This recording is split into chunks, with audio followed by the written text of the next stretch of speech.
All right, let's take a look at example 2, bimodal distribution. Bimodal distribution. So it says cell phones. People from two professions were asked how much they paid for their work cell phone. Construct a histogram and use it to describe the shape of the distribution.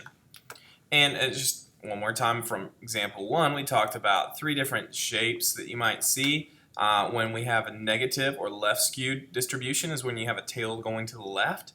Symmetrical is when it looks kind of like a upside down parabola, if you will. They're just even. You could cut it and you'd have basically the same type of distribution on both sides, or relatively the same, kind of like it's mirrored through the center. And then, or a positive right skewed would be if the tail went to the right. So that's what they mean by a histogram here to use it to determine the shape. That's what we're going to look at. So I'm going to come over to my data set here. I refresh my calculator, so start fresh again. And I'm going to type in the values. We have 50, 50, 55. We have 3 55s, it looks like in a row. Then 5 60s.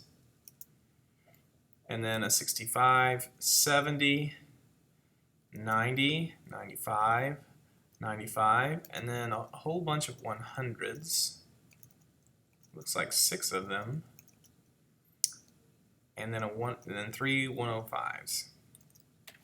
Okay, so I've typed these all in, and I'm looking on here. There's 5, 10, 15, 20, 24 pieces of information. If you go down to univariate statistics, you'll have a pretty good idea if you typed in at least the complete list. By this N right there should be saying 24, and it does, so that's pretty good. I'm going to click this histogram button. Oops, I'm going to try click that again. I'm going to minimize the data set just for a moment. And after you click the histogram, you see this little plus right there, it's zoom fit button. If you click that, you will see the distribution. So I'll screen capture this so we can have an idea what the data looks like.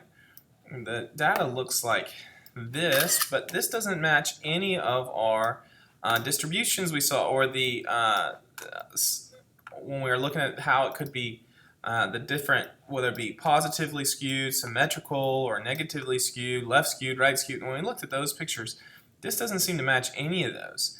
It seems to me like there's 2 different sections of data.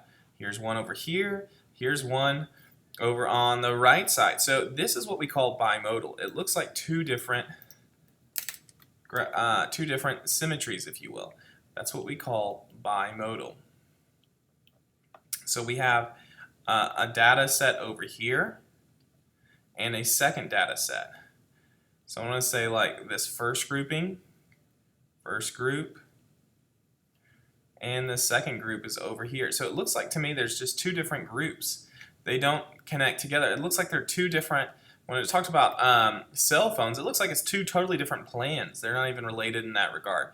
So what we would do is, if you were going to try to solve for this, so here's the histogram, describe its shape, it is bimodal. That's the shape, bimodal. So what do you do when it's bimodal? Well, let's go to part B. Part B, again, here's our data. Part B says to summarize the center and spread of the data using either the mean and standard deviation. That's when it's perfectly symmetrical, or the 5-number summary. Now, it looks like to me, the one on the left, if you were going to try to connect these just to see what the shape would look like, let me connect it kind of like they do with the straight line. If I can draw this, I'm going to kind of come up here. Well, you know what? I can't accurately enough on my little pad seem to hit this value. But if you look at it, it seems to me like this value would have a tail going to the right. So I would say this is skewed to the right, or positively skewed, this data over here. And if I did the same over here, it looks like this one's skewed left. Either way, they look skewed to me. So I'm going to use the 5-number summary, because that's what you use when it's skewed. So both bimodal groups of data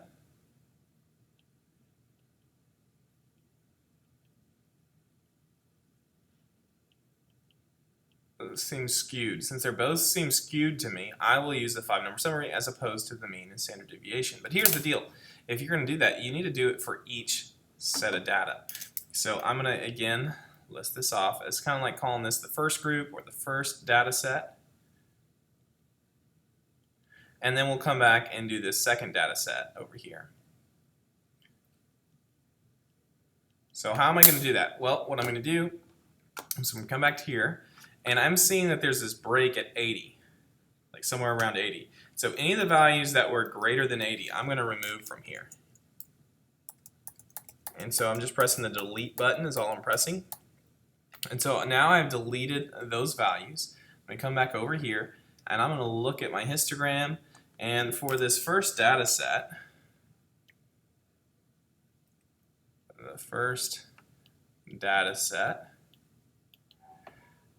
if you wanted the mean, which again we use that symbol mu to represent the mean, it'll be 58.3.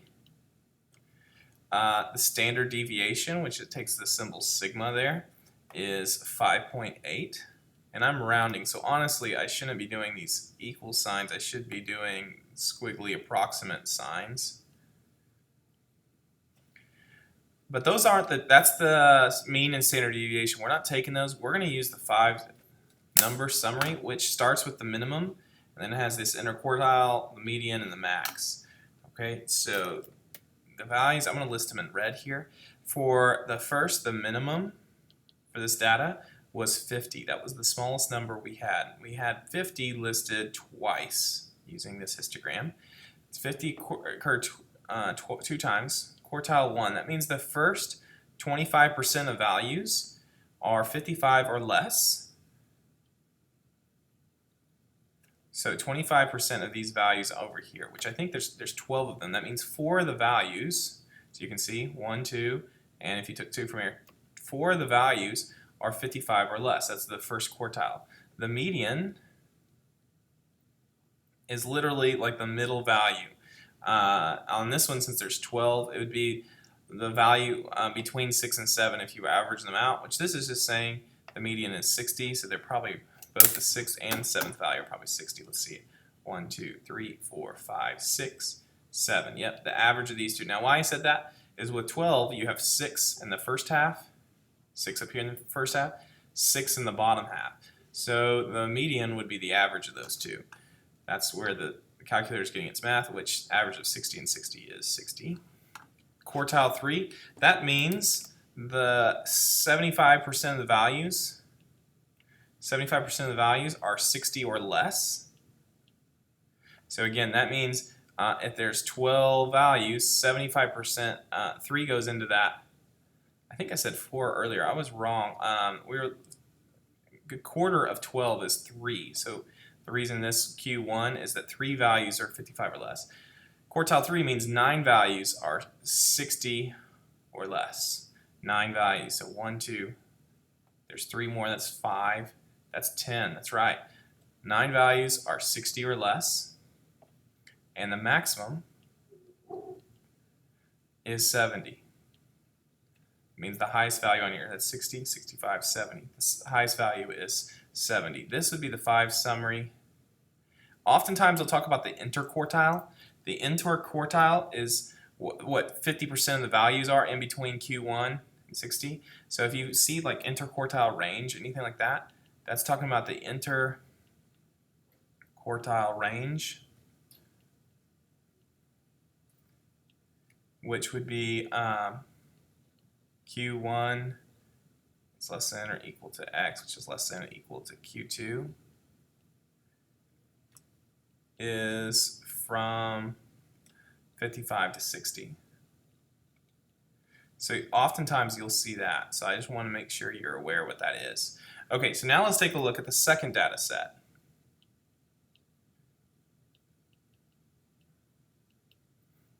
Okay, so in the second data set, I need to come back here and plug in these values. I actually need to change my picture back. Okay, so we're looking at starting with the 13th value. So there's 5, 10, this is 12. We're starting with value 90.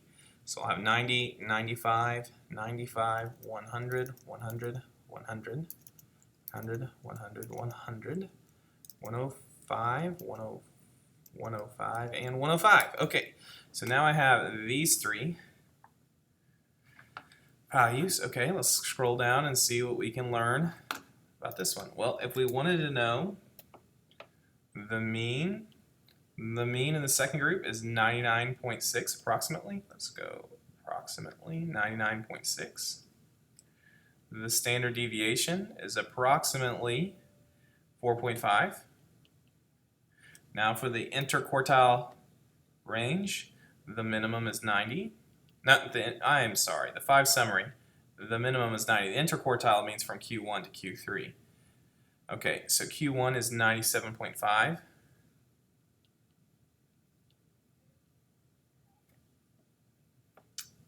The median is 100. Quartile 3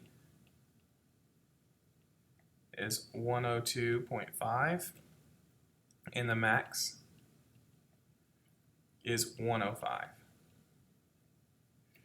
Okay, so when we look at this second data set, so 3 values were 105. So this is talking about the first 75% would occur right on that line between 100 and 105, and so that's why they take the 102.5 here. The maximum is at 105, the minimum was at 90, that's 80, 85, 90 right there. And interquartile 1, that means the first 3 values, you see it here, it's 95 or less, but between quartile 1 is between the value 3 and 4, and so they would average between this one and this, between 95 and 100, and that's where they get the 97.5. Again, I would use this one because it seems like to me this is skewed left or negatively skewed, so I would use this one. And the interquartile range on this one, interquartile range is from 97.5 to 102.5. Means over half the values occur between those two values in there. Or half of them rather. So that's the interquartile range. Half the values fall between those 2 points. Now here's one for you to try. So bimodal just means that there's two different data sets, or 2 different humps, if you will, to the data. So now you can use this problem to summarize and determine if it's negatively skewed, left skewed, if it's symmetrical, if it's positively or right skewed, or if it's bimodal.